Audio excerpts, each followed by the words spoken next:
కూకట్పల్లి నియోజకవర్గం నల్ల చెరువు బఫర్ జోన్ లో ఉన్నటువంటి బుచ్చమ్మ గారు ఈ హైడ్రా అధికారుల వేధింపులు భరించలేక ఎప్పుడు తన ఇల్లు కూలగొట్టారనేటువంటి ఒక ఆందోళనతో నిన్న ఆత్మహత్య చేసుకోవడం జరిగింది.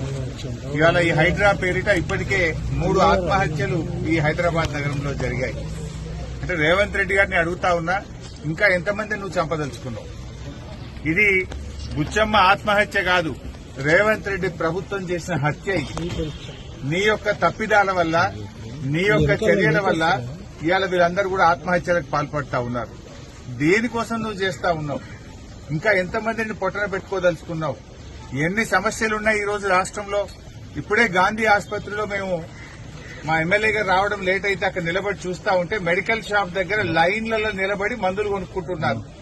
అంటే గాంధీ లాంటి ఆసుపత్రిలో కనీసం పేద ప్రజలకు మందులు లేవు. పారాసిటమాల్ గాని, కడుపులో గ్యాస్ వస్తే ఇవ్వాల్సినటువంటి మందులు గాని, సిరప్లు గాని, చిన్న చిన్న మందులు కూడా లేక అన్ని బయటకు రాస్తుంటే మెడికల్ షాపుల్లో మందులు కొనుక్కుంటున్నారు. అంటే ప్రభుత్వ ఆసుపత్రుల్ని నిర్వీర్యం చేసిండు రేవంత్ రెడ్డి.